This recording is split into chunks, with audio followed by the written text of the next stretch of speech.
Assalamualaikum warahmatullahi wabarakatuh. Halo teman-teman, perkenalkan nama aku Ita Violina dengan NIM 21.21.0242238. Aku dari Prodi Bimbingan dan Konseling semester 3. Guna memenuhi tugas mata kuliah Ilmu Alamiah Dasar dengan dosen pengampu Bapak Muhammad Azhari MSI. Di sini aku akan menjelaskan tentang daun. Daun adalah salah satu organ tumbuhan yang tumbuh dari ranting.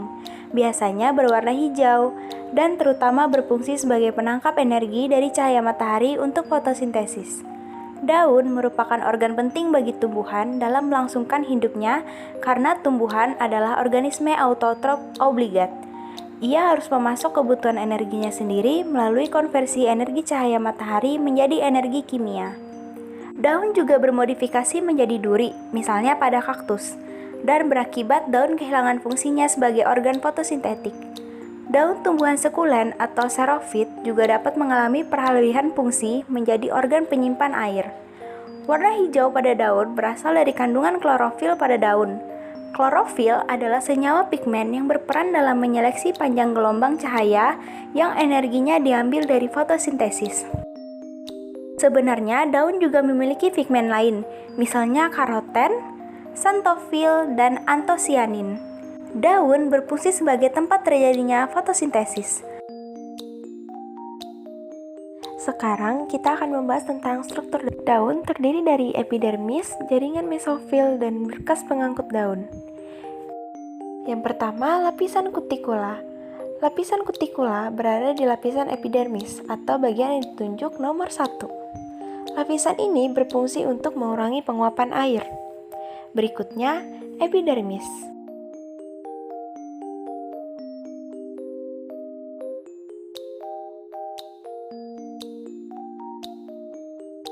Epidermis atas yang ditunjuk nomor 2 dan epidermis bawah yang ditunjuk nomor 6. Pada epidermis bawah terdapat modifikasi menjadi stomata atau bagian yang ditunjuk oleh nomor 7.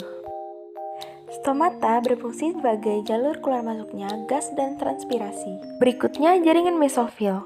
Terdiri dari jaringan palisade yang ditunjuk oleh nomor 3, jaringan bunga karang yang ditunjuk oleh nomor 4.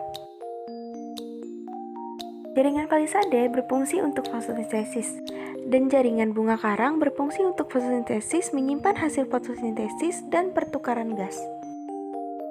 Berikutnya ada berkas pengangkutan, yang terdiri dari xilem, seperti yang ditunjuk pada nomor 9, dan phloem yang ditunjuk oleh nomor 8. Xilem berfungsi untuk mengangkut air dan mineral dari akar menuju daun. Sedangkan phloem berfungsi untuk mengangkut hasil fotosintesis dari daun ke seluruh bagian tumbuhan. Berdasarkan bentuk tulangnya, maka daun dapat dibedakan menjadi 4 macam, yaitu daun menjari, daun menyirip, daun sejajar, dan daun melengkung. Yang pertama, daun menjari atau bisa disebut Falminervis.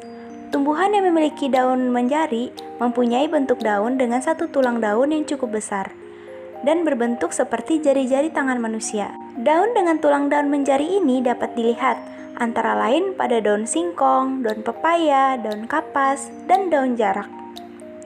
Yang kedua, daun menyirip atau bisa disebut dengan Paninervis. Sesuai dengan namanya, maka daun menyirip memiliki tulang daun yang menyirip menyerupai sirip ikan.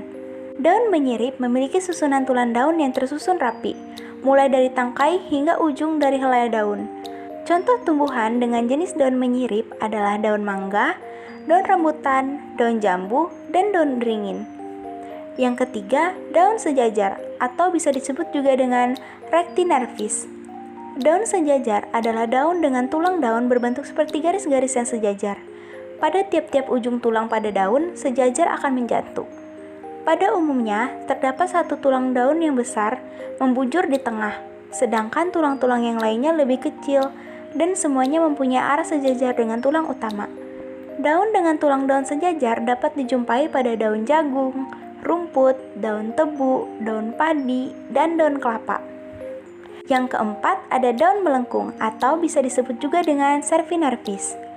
Daun melengkung adalah daun yang memiliki tulang daun berbentuk seperti garis-garis melengkung dengan ujung-ujung tulang daun yang terlihat menyatu.